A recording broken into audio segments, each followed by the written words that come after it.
Well, good morning, everyone, and welcome to New West End Company's first webinar of 2023.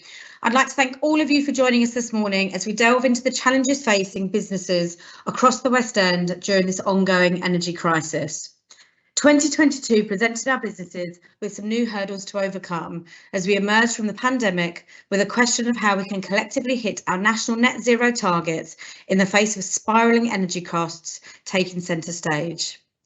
In recent weeks, the government has announced a new business energy scheme, the Energy Bills Discount Scheme, to run from April this year until March 2024, replacing the existing relief and offering a unit discount on gas and energy bills, with support totalling 5.5 billion. But what does that mean? Well, while this support is of course welcome, it represents a significant decrease in the financial support, posing us with yet another new challenge. How can we genuinely improve building and business energy efficiency, both in the short and long term, to help manage mounting energy bills and contribute to national environmental effort? This is something that is core to our work here at New West End Company. And over the last 12 months, as you will all be aware, we have launched our Road to Zero action plan, plotting our journey, supporting our members and the district to get to net zero carbon by 2040. We've supported the launch of the Sustainable City Charter, a unilateral pledge towards reducing carbon emissions and improving sustainability in Westminster, convened by the Westminster Property Association and Westminster City Council. And thirdly, we worked with the non-profit organisation Together Band to launch the Clean Power campaign on Oxford Street, an aerial art installation designed to inspire and accelerate the transition to a zero carbon future. But as we enter into a new year, it is time for us now to do more, to go further in our adoption of renewable energy technology in a way that benefits both businesses in the West End, London and the wider country. I'd now like to introduce our wonderful panel of experts who will be exploring the ways in which we can all act to improve our energy efficiency. Firstly, John Fletcher, founder and CEO of Big Clean Switch, the B Corp that helps homes and businesses lower bills, save energy and cut carbon. He will give us an overview of the current market context. Secondly, we will hear from James Sheldon, carbon and energy specialist at BioRegional, the sustainability consultancy that we've worked so closely with to develop our Road to Zero action plan. He will explore the ways in which businesses can begin maximising their energy efficiency. And then thirdly, Catherine Barber, Sustainability Lead, Portfolio and Social Impact at Great Portland Estates, providing some valuable insights into how landlords might approach this challenge alongside their occupiers. We'll also save time at the end for around a 25-minute Q&A, so please do submit the questions as we go along and we will put them in our chat. So firstly, I'm going to hand over to John. Thanks very much, Dee, and good morning, everyone. It's a pleasure to be here today. Izzy, next slide, please. And then next click through. So in fairly sort of rapid order, what I'm hoping to talk to you today about is, first of all, the things that's front of mind for most businesses when we start talking about energy is the high energy costs. So looking a bit at what's been driving those. Then going to talk a bit, as Dee has already said, about government support for business, how the support packages will be changing and what that means in terms of kind of the relative benefits that businesses will see. I'll try and look a bit forward at what might be coming at us down the road, although the huge caveat on that is that, as many of you will have seen over the last year, the situation changes day to day and week to week, but we can have a best stab at kind of alerting you to the things to look out for. And then finally, partly because Big Clean Switch actually started out focusing on green energy solutions, I wanted to talk a little bit about how green tariffs work and some of the options that are available to businesses. So without further ado, if we next slide, please. Izzy, and again. So this chart shows wholesale prices, which is the price that suppliers pay for the energy that they then sell to you as businesses, and how those have changed over time. And all it really does is to cement what a dramatic shock to the system we've experienced since the middle of 2021. This scale of the variations that we'd seen before that, we used to think were fairly significant, but they've paled in comparison with what we've seen since the middle of 2021. Next click, please, Izzy. You may well have been reading in the media that wholesale prices have been falling off significantly, and you can see that at the right hand end of this chart. I think the thing to stress is, whilst they're now well below their peak, that peak was, there are a few words to describe it in terms of kind of how eye-wateringly unusual it was. They're still 300% or more above their pre-crisis levels, and that is going to take a long time to flow through the system. So we're not out of the woods yet, although there is positive signs emerging. Next slide, please. Just to explain a bit about what we mean when we're talking about wholesale costs and how they have a bearing on your bill, because this is an area that can cause a lot of confusion. A business energy bill will be made up of largely two different components. There is the cost of the wholesale energy, which you can see in this chart in pink, but there are then this huge array of what are called non-commodity costs, which are basically the costs of improving, managing and running the energy system. So they include the cost of maintaining the transmission networks, and also a large number of levies and other charges to support the decarbonisation of the grid and the move towards things like smart metering. And the range of those non-commodity costs and their actual cost has been increasing year on year for almost a decade now, and you can see up to 2020-21 the impact that had in terms of the proportion of a business energy bill that was accounted for by wholesale, which is the thing that's making the news in terms of the high costs, and the portion of the energy bill that was accounted for by these non-commodity costs. Now, I haven't been able to dig out, and it's possibly because the fluctuations have been so huge, the figures aren't readily available, but I haven't been able to dig out how that shift changed in sort of more recent times. But you can expect the pink bar to have become much more significant relative to the non-commodity costs. But it's still worth bearing in mind that when we're talking about wholesale, and that's important when we come to talk about the support that's available, we're only talking about that pink part of your overall bill. Next slide, please. So why did wholesale prices increase so much? Well, the first one, and I think I would stress here that this is an issue that has not gone away, was rising global demand for gas. That's been driven by the growth of developing economies in many parts of the world, but it's also been driven by the decarbonisation agenda. So a laudable move away from the dirtiest fossil fuels, primarily coal, towards lower carbon fossil fuels like gas, has inevitably meant that global demand for gas has increased as well. Next click, please. Now, I don't want you to do too much of the detail of the different coloured parts of this chart. This chart shows forecast and actual demand for gas across the world.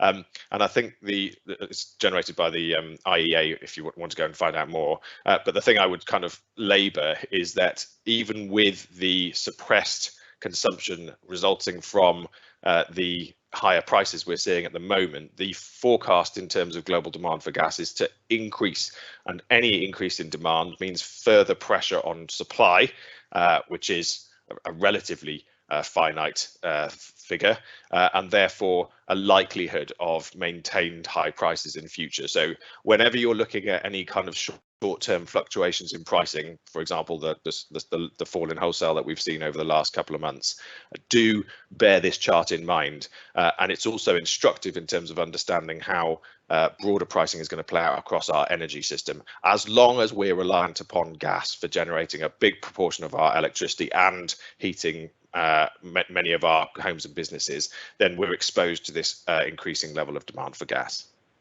Next slide, please. The second issue, which you can't have missed, is the invasion of Ukraine. That's primarily played through in terms of energy prices, because the gas supplies that have been provided to Europe from Russia via Ukraine or via undersea pipelines have become a effectively geopolitical tool in driving influence one way or another. Initially, even before Russia invaded, there was throttling of supply through undersea pipelines and threats to throttle, which had already placed an upward pressure on gas prices. The impact since then has been greater because Europe has collectively been making a commitment to move away from Russia gas to effectively throttle the income for the Russian economy from those gas supplies. And as a result, in anticipation of Europe really struggling through this winter, gas prices shot up last year. Now, a few different factors have meant that the impact has been much softer than expected. First of all, Europe's done much better than probably anyone anticipated in being able to replenish their gas storage from other sources. That's involved buying very expensive LPG from other parts of the world. But also, and I think this is kind of compelling when we're talking about reducing our own businesses' energy consumption and the energy consumption of homes, across Europe, countries have seen dramatic falls in consumption levels simply because of higher costs. And I think that's worth bearing in mind. And as a result of that and warmer weather, we've been very lucky in terms of the weather that we've seen this winter. The gas reserves are much greater than we had been expecting. And so that's why we're seeing the wholesale prices leveling off. But that isn't to say that that problem is solved. Europe is still needing to plug a hole in its gas supplies. The Chinese economy is starting to rattle back into action following the relaxation of COVID restrictions, and we can expect that global gas demand to start to increase prices again as we start to look towards next winter and the demands then. So again, this is a welcome lull in pricing, but it's not necessarily one that's guaranteed to continue. Next slide, please. And then finally, it has to be recognised, and this is sometimes slightly painful for me because part of switching to a greener economy is what we're all about. And I do have to say, until we're moved away from gas and moved towards a more sustainable and diverse mix of clean energy sources, we are going to be exposed to these high prices. But it is also important to recognise, if we're being honest, that the stage we're at now in that transition is creating some unique pressures. In particular, we've got a slight over-reliance upon clean energy from offshore wind in particular, and that means that when weather conditions are otherwise than expected, calmer for a prolonged period, for example, as they were during some of the spikes of 2020-21, we do get a move towards gas to plug the gap. And of course, because gas has been the most expensive way of generating electricity, that's meant very high prices. I'm pleased to say that there is progress being made in terms of the diversification of our energy sources and also better investment in storing energy from renewables. So as we invest and transition the grid further, these problems should diminish, but it does have to be recognised that that's been part of the issue over the last couple of years. Next slide, please. So what support has been available for businesses? Next slide, please. So the support package that's available right now is something called the Energy Bill Relief Scheme, and that places a cap, a limit on the wholesale element of your bill. So this is where that chart I showed you earlier really comes into play. This is just a cap on the pink component of your energy bill from that previous chart. The non-commodity costs remain as they were previously, and the cap in place at the moment for most businesses is and if you're not familiar with your energy bills in great detail, then don't worry too much about the specifics of these numbers. It's really the relativity of them that becomes important. But 21.1p for electricity, 7.5p for gas, and this package of support expires in the end of March of this year. Click, please. It will be replaced by something brilliantly similarly called the Energy Bill Discount Scheme. And rather than applying a cap, a limit on how much you can be charged per unit for the wholesale element of your bill, it gives you a discount on whatever you're contractually obliged to pay to your supplier for the wholesale element of your bill. And that discount, I mean, you could see just by looking at these sort of different boxes, the difference in scale of those numbers. For electricity, for most businesses, unless you're a high energy user, it's just shy of 2p per kilowatt hour, just over half a pence per kilowatt hour for gas. This scheme, as Dee said, is going to run for a year from April 23 to March 24, and it's not just a reduction in support, but also you need to meet a certain price threshold in order to have secured the support in the first place. So you have to be paying more than a certain amount per unit to even qualify for the discount. Next click, please. So every business is different, and one of the things that's worth stressing is, depending on when you signed an energy contract and how much you signed up for, your ability to access the discount and its relative importance for you is going to vary. So if you're lucky enough to be in a 3-year contract that you signed up to in kind of, well, 4-year maybe in kind of COVID period or shortly after, before these really high energy prices kicked in, then you're not going to qualify for a discount, but you're also in a very strong position anyway. You do need to look forwards to the end of that contract and start thinking about that now. But this isn't going to apply to you. But if, as some of the businesses that we've worked with did, you signed up last year because you were coming to an end of a contract and the out of contract rates were even more eye-watering, for example, to a contract rate of 60p per kilowatt hour for electricity, then just by way of example, under the current scheme, a year's worth of electricity would cost you £21,500. Under the new scheme, a year's worth of electricity will cost you £58,000. And without any support, the same year's worth of electricity would cost you £60,000. So you can see the discount that's being made available to businesses from April onwards is relatively insignificant in terms of your overall bill when compared with the support that's been available before. And this is a horrible, horrible situation that many of the businesses that we're working with are facing. And I think probably at the worst end of the spectrum of what we were kind of expecting to come from government. The challenge, of course, is that if you signed up to that contract for a prolonged period of time, you are exposed to those prices irrespective of what's happening with wholesale. So it's doubly painful to be looking at a wholesale market that is falling away, but being contractually tied to a supplier to pay these higher rates. Next slide, please. So what might happen looking forward? Next slide, please. Next click, thank you. This horrible looking slide shows what's called the forward curve for electricity prices. And again, I don't want you to worry too much about the detail. Effectively, the bars and the lines show how much electricity that will be used in the dates along the bottom costs at various different times. And the most recent figures are the blue bars. So they show how much energy suppliers are going to have to pay for electricity they will sell to you to use in, say, October 2023. So, 9-10 months from now. And what you can see is that the curve is relatively flat and has been falling significantly. So the dotted green line shows what suppliers were paying in July of last year for electricity that they would have to sell to you in October 2023. And you can see it's fallen quite a bit. The next click, please. Just to put this in context, this is the same chart that was developed in 2021, just before the prices started to increase. And the thing that is really compelling, and the thing I kind of want you to focus on, is if you look at the axis on the left, we're talking about sort of 10 to 75 pounds per megawatt hour. If you look at the first chart, the axis is from 0 to 900 pounds. Now, clearly, we're still bobbing around the kind of 150 to 200 pounds, but it just puts into context what we're talking about when we're talking about any kind of fluctuations in that forward curve over the next year or so.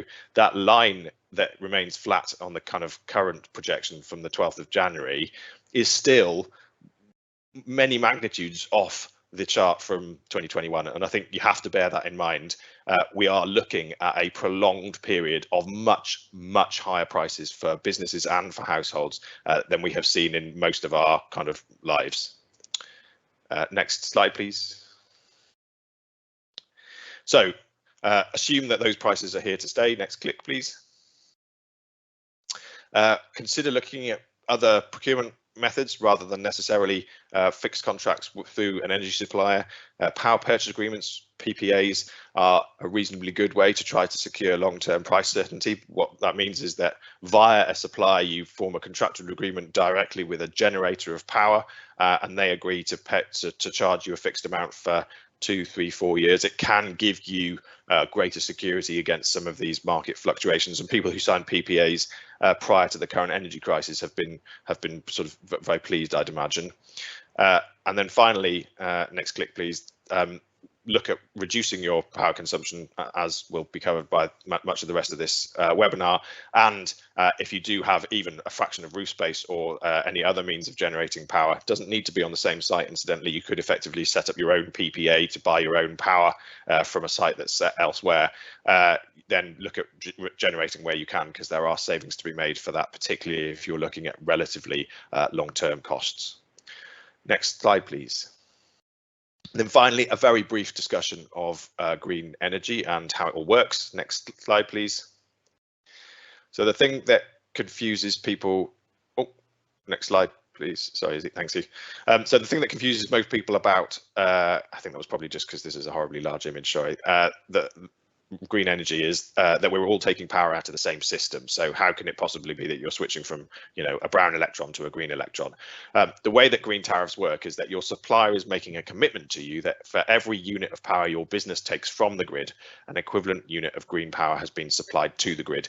And the analogy we encourage people to think about is that the grid is like a great big pond that's fed by streams, some coming from green resources, some coming from fossil fuels. And once the water is in the pond, it all gets muddled together and you can't tell what's in the pond. And so the system that the suppliers use gives you a guarantee that there is green water coming into the pond that's matching the water you're taking out.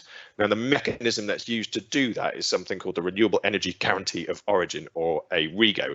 And the way that works is whenever a green supplier puts green electricity into the grid, they're issued by the government with a certificate called a REGO, and it is only through the purchase of those REGOs that you can prove that it's the same amount of power has gone into the grid that you're taking out. And so if you're on a green tariff, that's what your supplier is doing. They're buying these certificates and then cancelling them so no one else can claim that same bit of green energy. And then that shows that you've effectively claimed your component of the green energy on the grid. And the theory underpinning it is brilliant. If everyone is buying REGOs to match the electricity that they're using, then de facto all of the power going into the grid has to be green. And so there's a supply and demand equation where the greater the demand for REGOs, the higher prices they command, the greater investment there is in renewables, the greater supply of renewables, REGOs prices fall off a bit, but the relationship continues. I think that's possibly it. I can't remember if there's any other. Yes. A word around REGO pricing, because I think this may be front of mind for some who've seen prices increase recently and been sort of raising some eyebrows.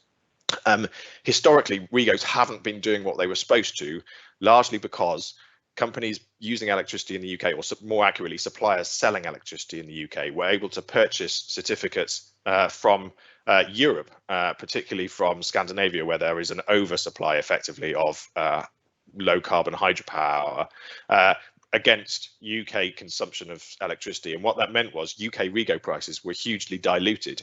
And as a result, they hadn't really been performing that mechanism that they were supposed to in incentivizing greater investment in renewables. One of the consequences of Brexit is that those rules have now been tightened up and suppliers are now having to buy REGOs from within the UK. And that has meant that the price of a REGO has jumped from somewhere around 50p per megawatt hour to upwards of £5. And some of the most recent data is suggesting around £7 per megawatt hour. That sounds incredibly painful if you're a business that is looking at your overarching energy costs shooting upwards and thinking, wow, this price of a green electricity is going up alongside it. I think it's worth stressing that relative to some of those other costs, it's still relatively minor, but also it has to be at that price in order for it to do the job. Most of the people we've spoken to who are involved in investment in renewables say that a REGO price of £5 per megawatt hour or upwards is required for the REGO to be material in driving greater investment in renewables. So we're actually in a really good place now when it comes to the system of REGOs, because they're doing what they're supposed to. There is also caveats if you're sourcing REGOs. One of the things that you can look at is whether or not you can purchase longer term agreements for REGOs directly from generators, but I can talk a bit more about that perhaps in the Q&A. Conscious that I've used up a lot of your time today, so I think I'll probably draw to a close there and hand over, and look forward to hearing from some of the other speakers. Thank you, John. I personally found that absolutely fascinating, very interesting, and you've simplified something that has been very confusing, I'm sure, for all of us over several months now. If you have any questions for John, please do place them in the chat box and we'll get around to those towards the end of the session today. So now I'm delighted to hand over to James Sheldon, Carbon and Energy Specialist at BioRegional. Morning, everyone. Thanks, John. So I guess major takeaway is that high energy prices are not necessarily going away anytime in the medium term. So what I'm here to talk about today really is how we can actually reduce the demand for energy from your actual stores themselves or from the buildings which are consuming that energy. Next slide, please. So today I'm going to sort of do a very, very brief intro to who we are at BioRegional and what we do, talk about the scope of a challenge the retail sector and in the UK is generally facing. What do we mean by energy efficiency? As the grid decarbonises, this becomes a slightly more interesting question than maybe it was about 5 years ago. And then a quick example of a case study, and then some examples of interventions that can be done at both the store level and the building level for both tenants and landlords. Next slide, please. So BioRegional, we are a non-profit charity. We've worked in this sector almost as well for about 29 years. I haven't, that long predates me actually working.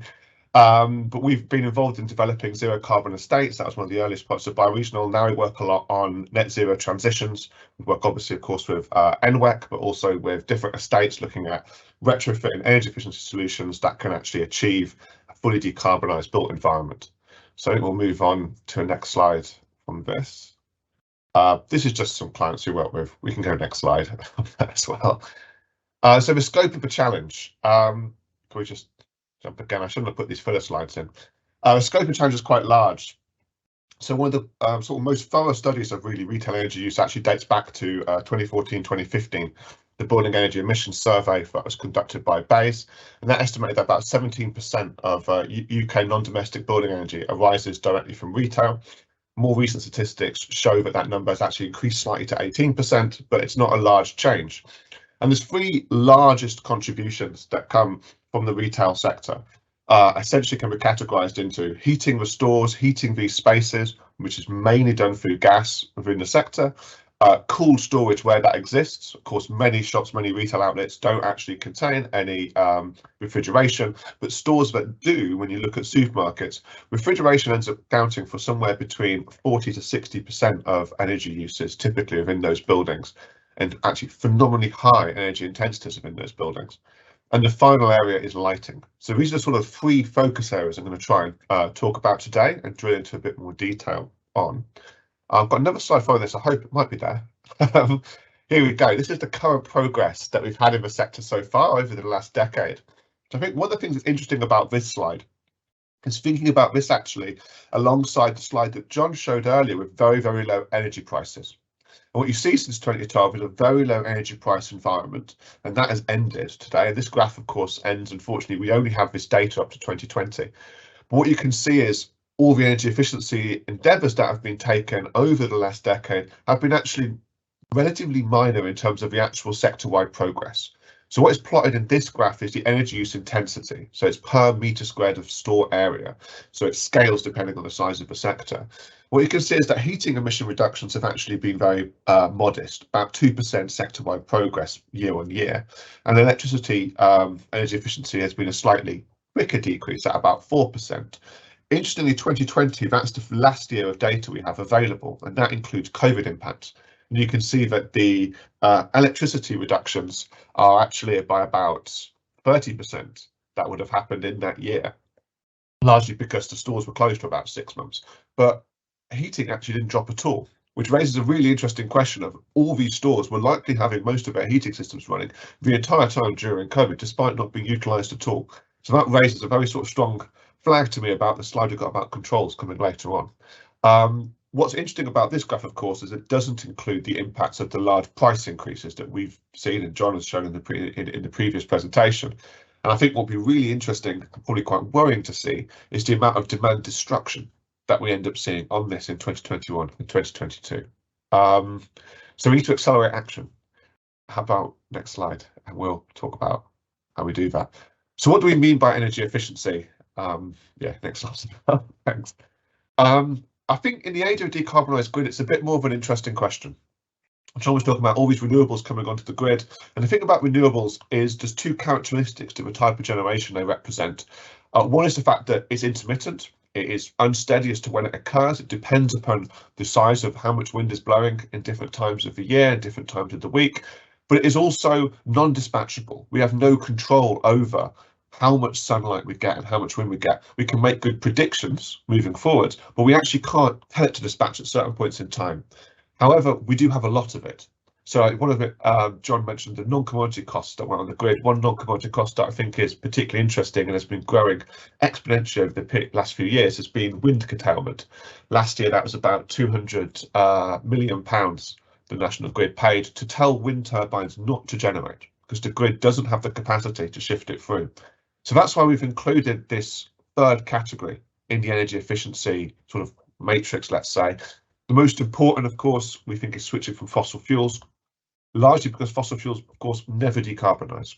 Though some people talk about different producers of fossil fuels being lower carbon, really we're talking about rounding errors when we talk about that. It's 3, 4, 5% of the actual whole life emissions. The largest emissions of fossil fuels are, of course, when you burn them. The middle category is the most familiar, actually reducing the amount of energy we consume in total over an annual period. But the flexible element is now where it gets very interesting when we have these renewables on the grid. Being able to utilise energy during the day when there's a large portion of renewable power on the grid, and then being able to scale back consumption when there are less renewables on the grid actually becomes a phenomenal asset. And it can become an asset in two different ways. So John mentioned the REGO purchasing in the secondary markets, which is currently used to back tariffs. One type of tariff which is being proposed by several groups, McKinsey have pushed it and talked about bringing this into the market, are time of use linked REGOs, where you actually have to use the energy at the time when the renewable is generating that REGO certificate. And one way that can then be used is to provide a price incentive to perform that shifting. But there's another second element that may come into play. Currently, the way electricity is priced is based upon the marginal pricing of gas. And so what we've seen with the wholesale prices is gas wholesale prices have increased phenomenally, and electricity wholesale prices have increased by almost exactly the same fraction. Whereas, of course, in reality, about 50% annually of grid generation is renewables. So why has electricity increased by the same amount? It's because at the point of wholesale price production, it's an open bidding process and the marginal producer is gas. This essentially means that renewable generators have received phenomenal windfall profits, as have nuclear, EDF most famously, of course, having phenomenal profits in the UK sector and subsidising French electricity consumers through that process. So one real question is how we decouple that. And there's currently a whole load of interesting work going on in UCL and at the government level of how we can decouple those prices. And when that occurs, will have some very interesting effects in terms of the role flexibility can play. But yeah, we're not sure when that's going to happen. Maybe next slide. Jump forward. So there's some issues to consider as well. We know that in certain areas there's strong constraints on what you can actually do at the building level. We talk about heating, we'll probably talk about we will talk about heat pumps as we move through this presentation. There's also heritage considerations. There's also challenges within certain stores that of course, this presentation is produced for NWEC. We're talking about Oxford Street, stores of extremely high footfall in extremely premium locations in the city. What kind of energy efficiency measures are actually applicable to these stores, as opposed to maybe stores which have lower footfall in other areas in the UK? And what are the benefits that can be unlocked through energy efficiency? Of course, in one sense, this is actually reducing your carbon emissions. This, of course, is the most responsible thing to do as a corporation. But also reducing the carbon savings and for doing energy efficiency measures can unlock significant cost savings.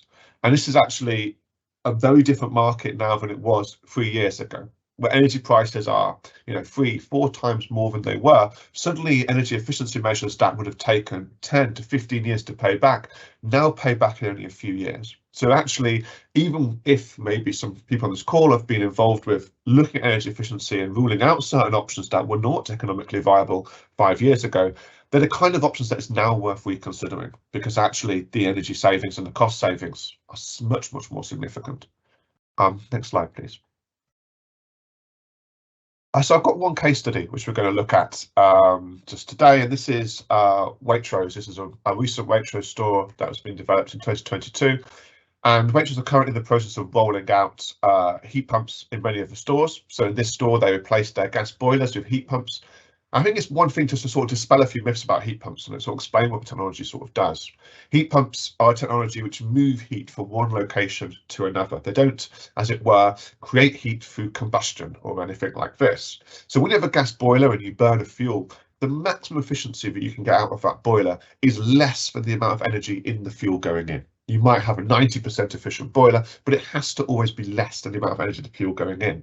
However, a heat pump, you're using the electricity that's running the heat pump to move heat. If it's an air source heat pump, you're pulling heat from the air outside and pushing that into your heating system, which means you can have efficiencies of 300, 400, 500%. You get 5 times more heat out of the engine than the electrical power that you put in.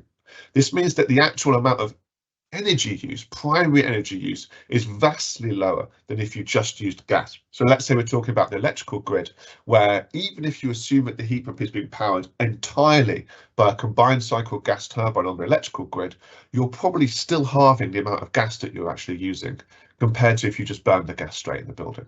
So I think this is a really sort of important principle to sort of understand about why heat pumps are such an integral solution to energy efficiency.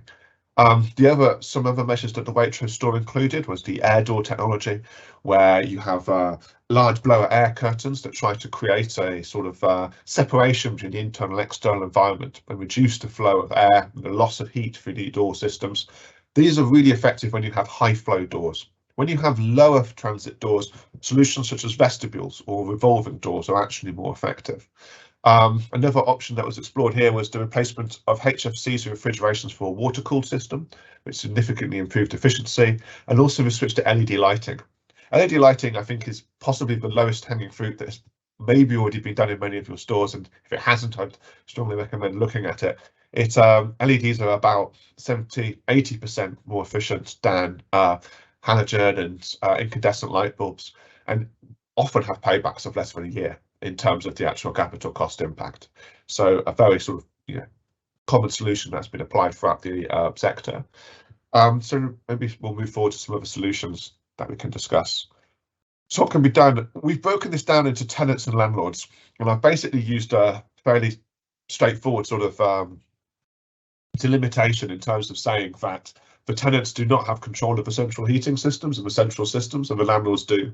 I realise this may not be the case. It does really depend on the form of tenancy you have and where the systems are located and how your unit is serviced. But just for the purposes of these slides, I've been assuming this breakdown in responsibility. So we've looked at 3 different options that tenants can kind of explore for reducing energy use. From a heating perspective, the first thing to look at, of course, is where you can reduce losses. And often this is just through openings, wide open doors, door policies, having the ability of having vestibules or closed doors to keep heat in the building as much as possible is, of course, the first sort of measure that should be taken. But following that, we saw with the COVID statistics that heating use did not drop at all during COVID in the retail sector, which is quite surprising. And I think this shows that actually setback controls and switch off controls when the stores are unoccupied are clearly not widely employed throughout the sector. So I think actually having good data, good monitoring, and then good controls of the system to make sure the stores are not being overheated or heated unnecessarily is a really crucial element. And another thing to explore is what is the right set point. In the middle of winter, you walk into a store in a big coat. Should the store be so warm that everyone has to immediately strip off all their coats? Or maybe the store can be stepped back a small amount on a set point to a more moderate level, or zonal conditioning strategies could be looked at. This is where, again, quite reasonable energy savings can be achieved. Lighting, we've already discussed LEDs, but another core element is having separate circuits for your display lighting and your wider store lighting, and explore, again, the controls that this is employed.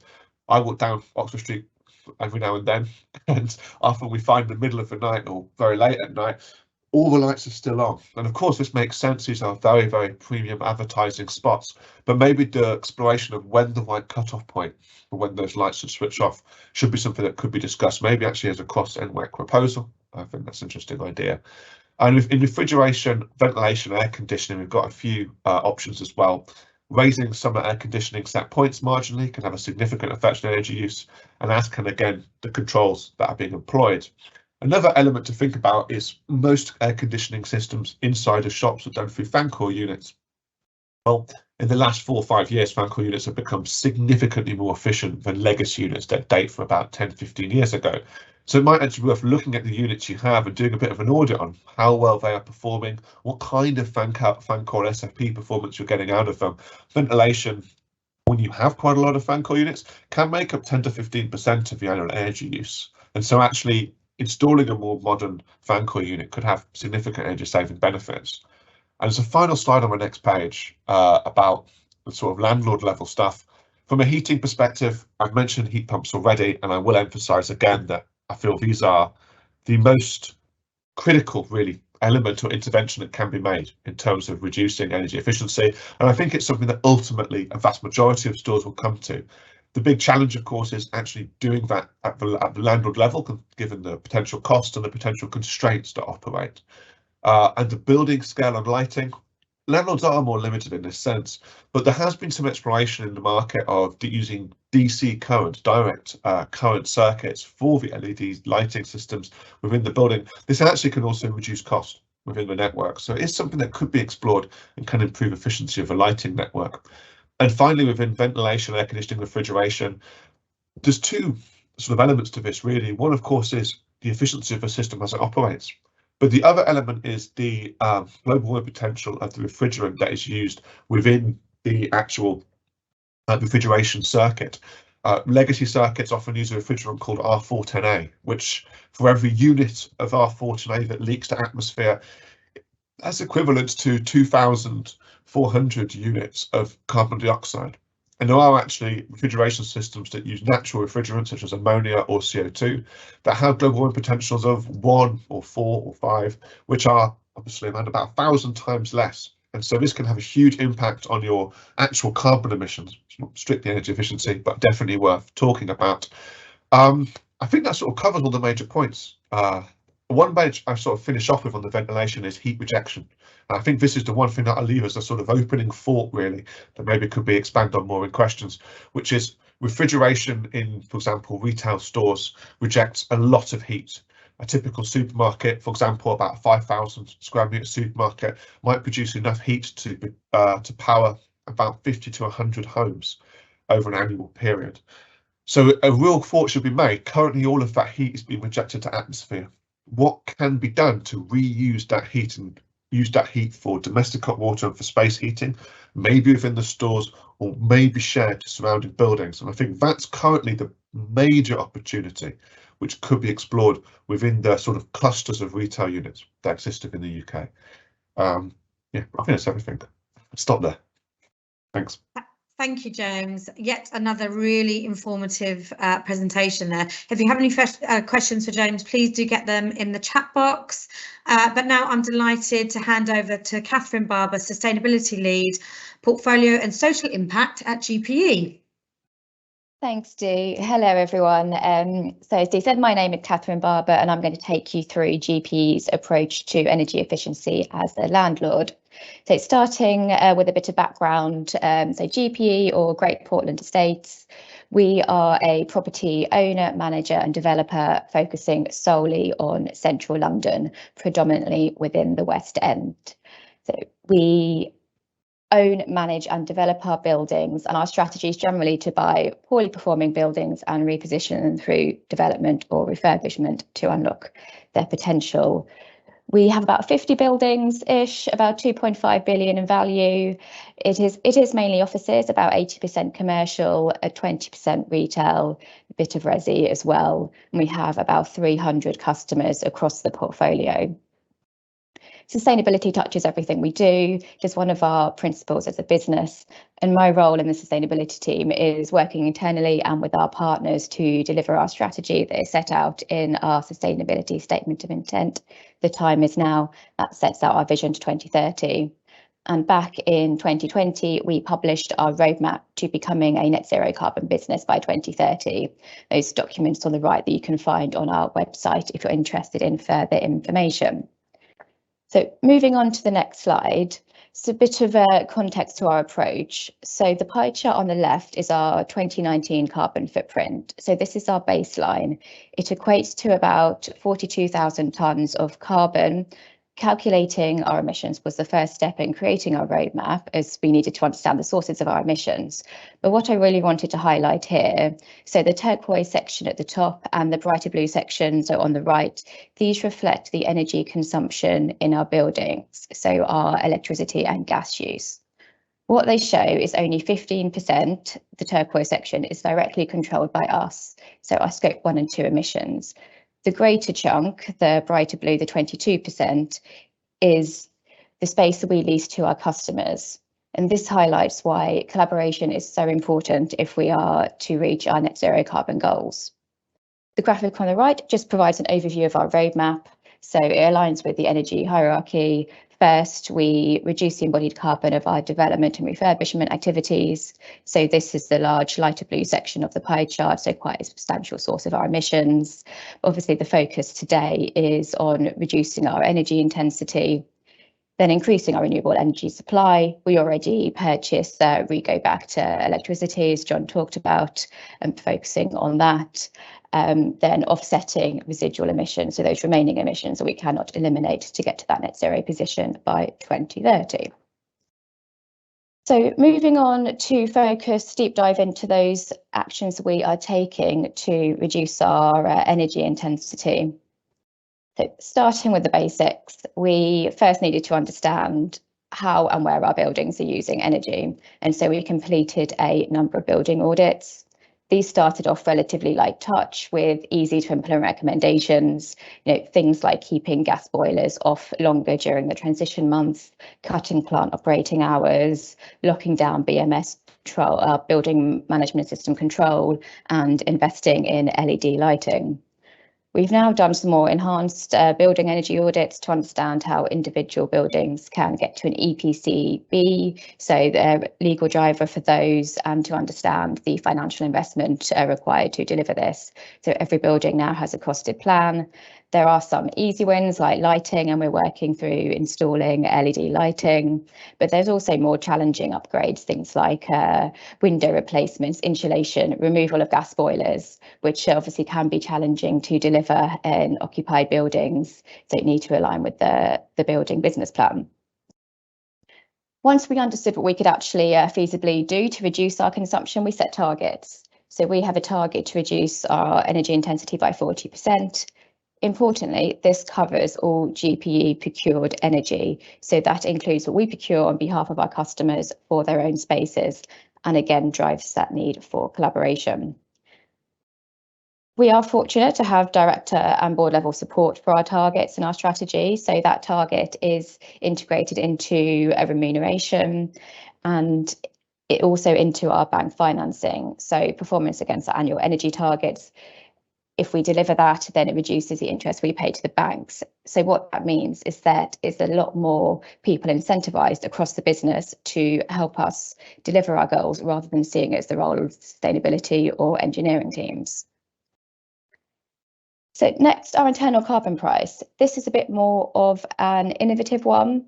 As part of our roadmap to net zero, understanding where our different emission sources are, we wanted to incentivise ourselves to move faster.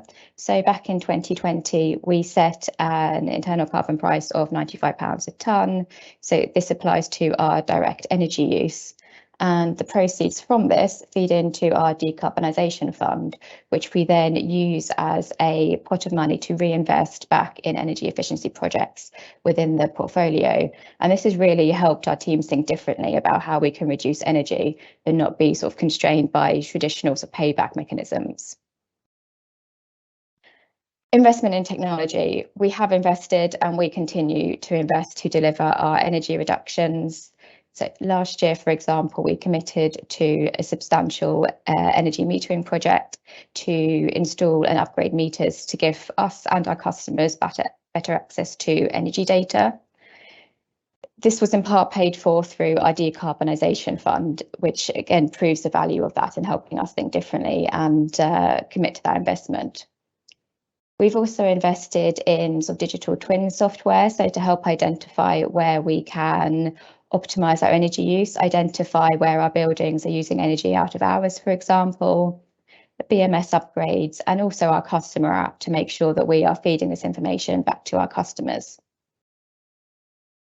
The last 3 points are all focused on communication and collaboration, recognising that we need to work with our suppliers and our customers to deliver this. So last year we held an energy ideathon with our professional team, so the suppliers that we work with to design and operate our buildings, to really delve into how we can bring down energy intensity without sort of compromising the customer experience.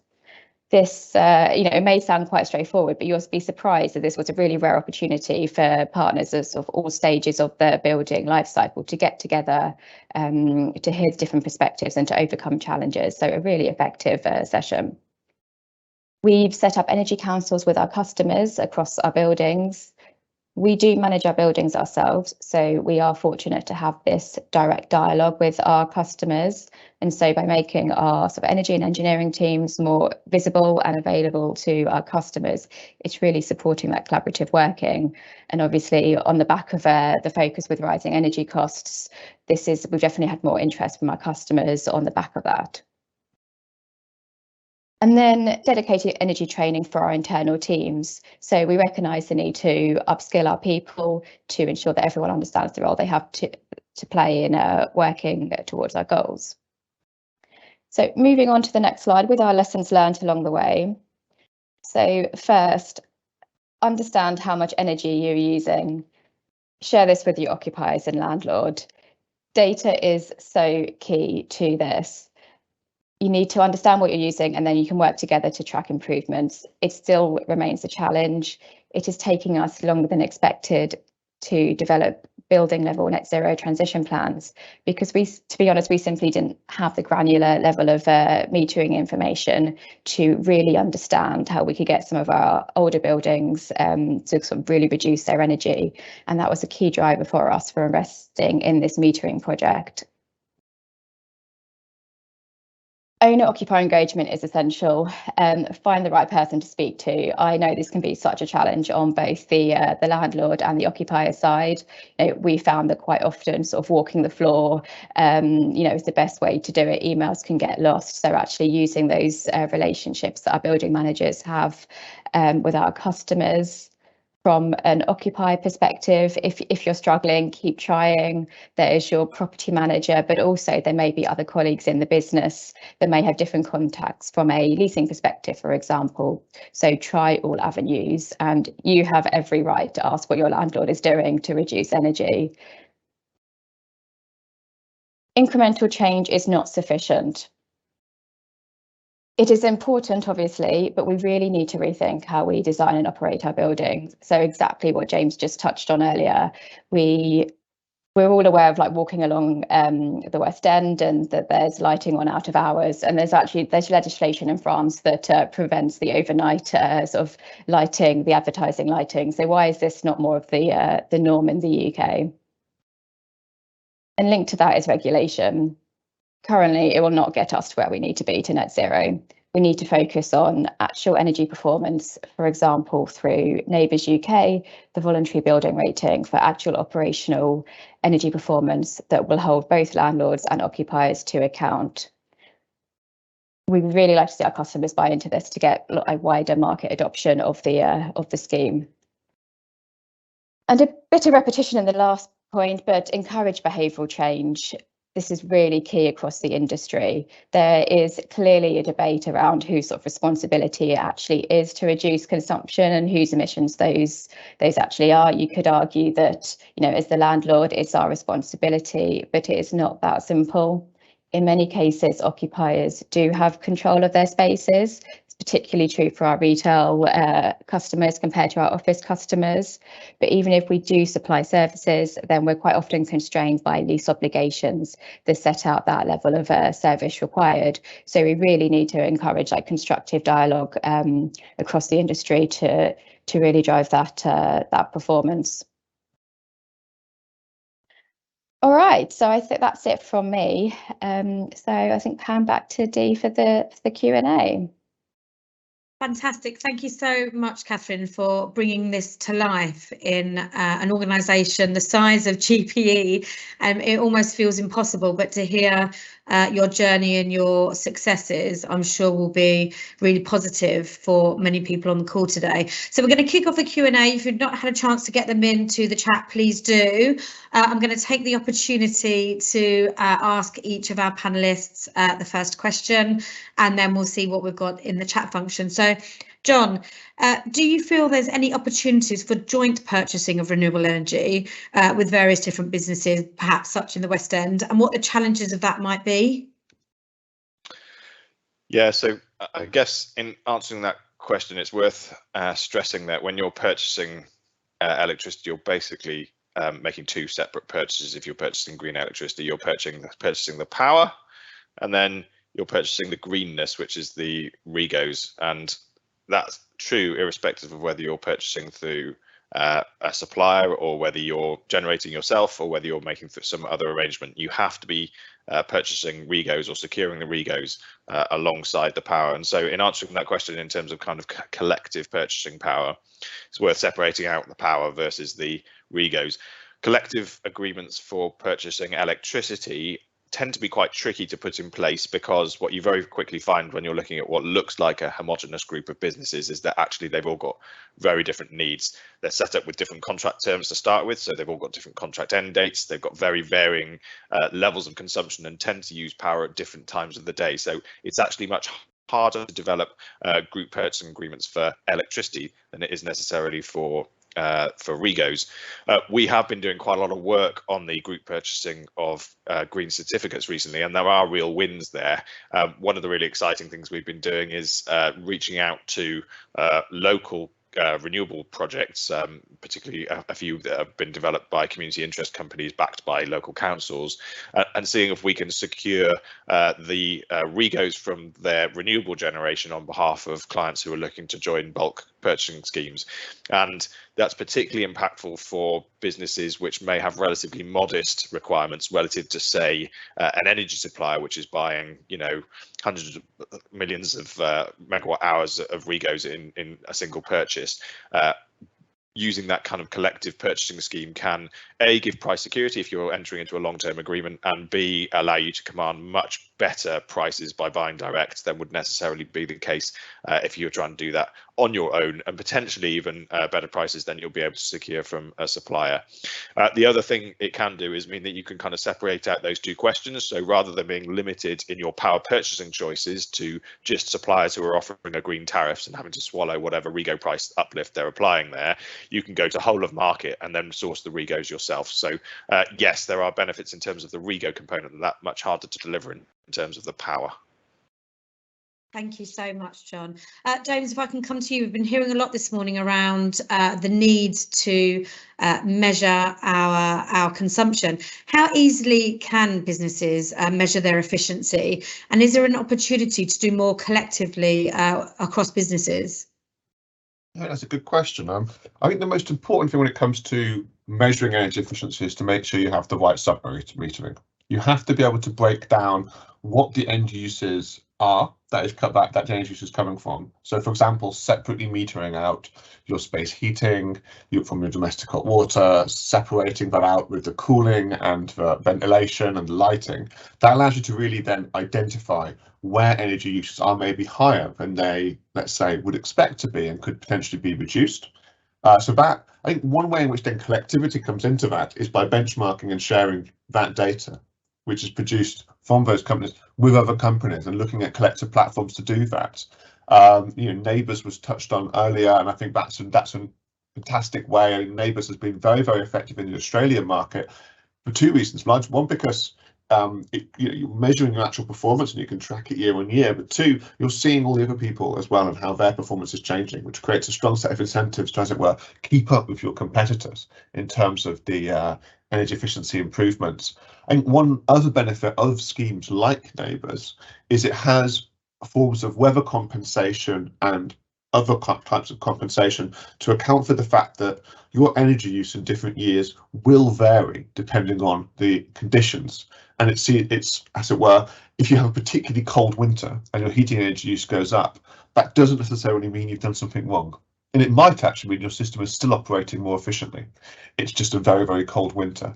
So having the right forms of compensation that account for weather, that account for changing occupancy patterns, allows you to then track your progress year on year. So I'd say the core elements is very good metering, data sharing, and having the right forms of compensation so you can reliably track progress. There's a couple of standards as well. I would shout out Reset standard as well as Neighbours. Reset is the data standard for monitoring and collection. It might be worth having a look into. That's fantastic. Thank you so much, James. Catherine, if I can come to you, I found it really inspiring listening to all the work that you are doing with the GPE, but what's been your biggest challenge that you've experienced, or what can you see the biggest challenges being for both businesses with yourselves and tenants in tackling energy efficiency?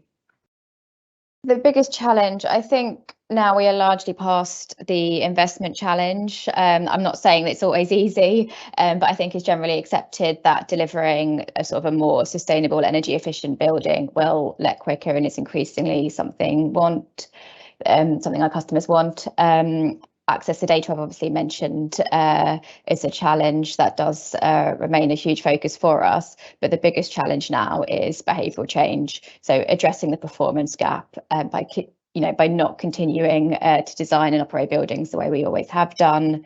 How are we adapting our plans and the changing working habits as a result of COVID? That data and that investment in data and technology can really help drive those conversations with our customers as well, from an occupier perspective. So definitely the behavioural change area there. Thank you so much. And then some questions popping up now.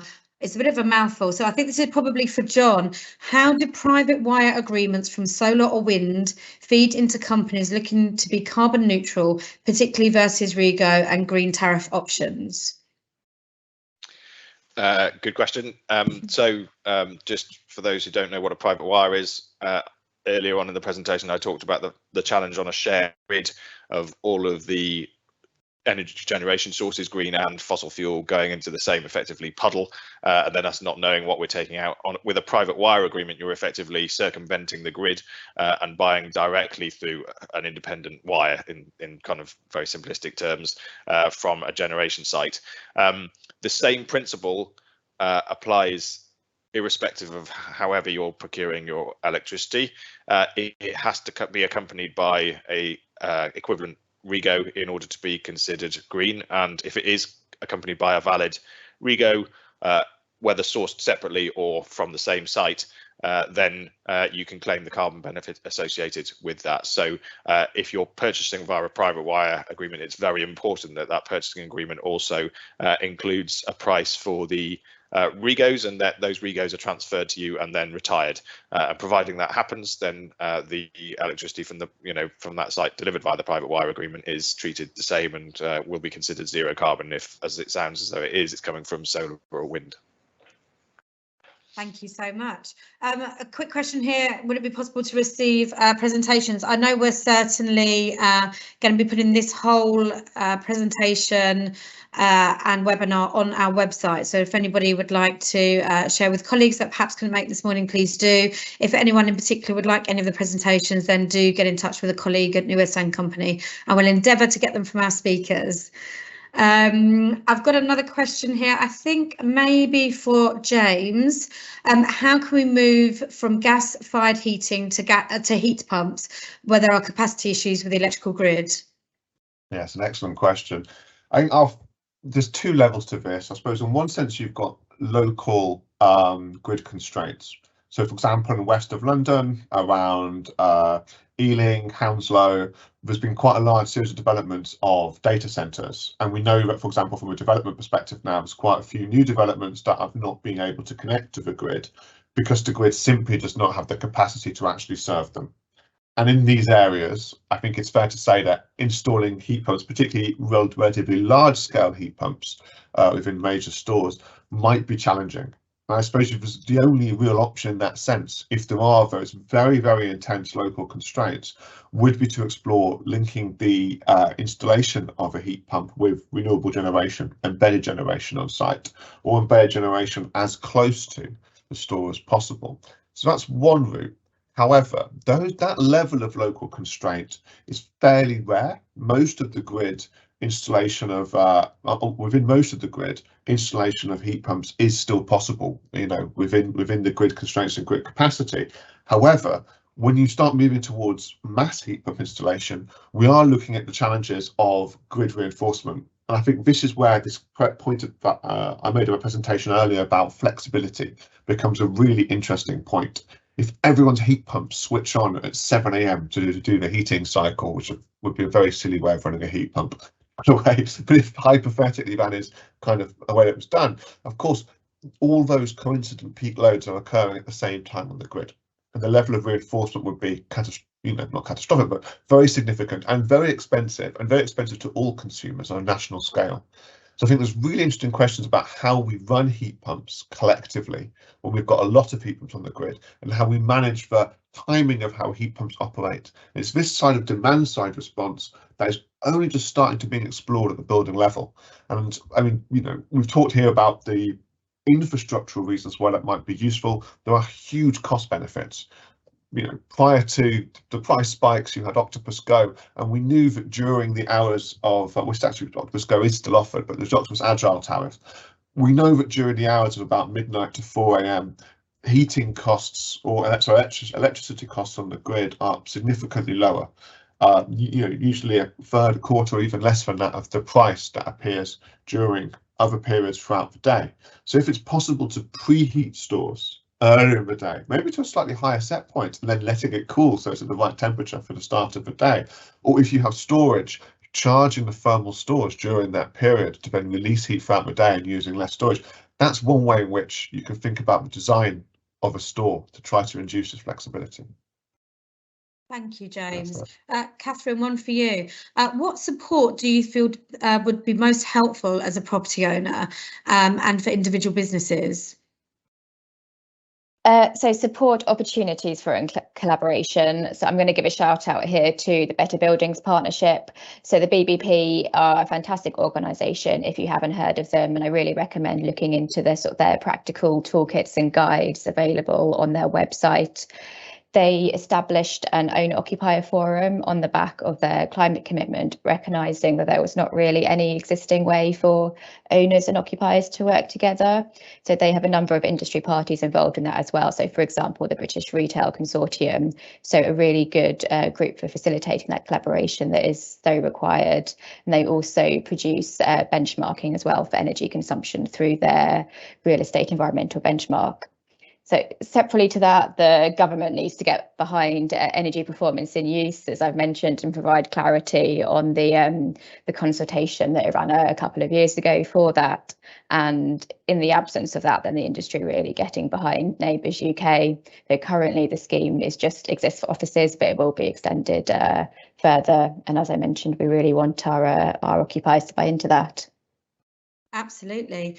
John, one more for you. What do you think could be the most influential factor in the future of the energy market? And do you think businesses have a role in influencing the right direction? After everything James has said, I'm fearful of sounding like a broken record here, but I think sort of dynamic sort of demand management is going to be absolutely key. And I suppose in terms of the role of businesses there, you know, absolutely, I think getting started early on understanding what these solutions look like and how you can configure them best for your particular business needs is very important. But I do also think that geographically specific groups like this are very, very important in order to capitalize on some of those collaboration opportunities, because as James has kind of repeatedly alluded to, I think across geographical areas in particular, where demand can be managed in a coordinated way between different types of buildings and different types of businesses that may have differing needs. There are really large opportunities there, and I think some of the technological solutions that are coming through to facilitate that are really exciting. So I think groups like this can play a really important role in driving that agenda forwards. I don't know if James would have anything to add to that. I sort of agree. Amazing, thank you both. One very last question that's just snuck in before we finish today, and that's with you, Catherine. Are there any, or should I say, what are the positive lessons or outcomes that have come out from the energy crisis or the response to the energy crisis? Sure. So for us, I mentioned that we've set up energy councils with our customers, and we've really seen the focus on energy pricing as an opportunity to drive engagement, particularly those who potentially weren't so interested beforehand. They're really wanting to understand what we're doing as a landlord to help them reduce their energy bills, but also how we can support them in terms of what their energy bill actually means. If they are a smaller occupier, they might not have the understanding or the capacity in-house to know how they can upgrade their lighting, or sort of what partners might be appropriate to go to. So I'd also say that actually the focus on energy costs has also made us revisit our energy procurement strategy and also the investment case for some of our projects. So, for example, some of our LED lighting projects, the payback might have been about sort of 14 months. It's now gone to about 6 months. So there's really sort of no reason for not investing in some of this stuff now. Thank you. So that just leaves me to thank all of you for joining us this morning and for our incredibly informative and engaging panelists. I've learned personally so much this morning from the webinar, so I'm delighted to be a part of it. Thank you everyone for joining, and we will see you all at a webinar very soon. Take care. Bye-bye.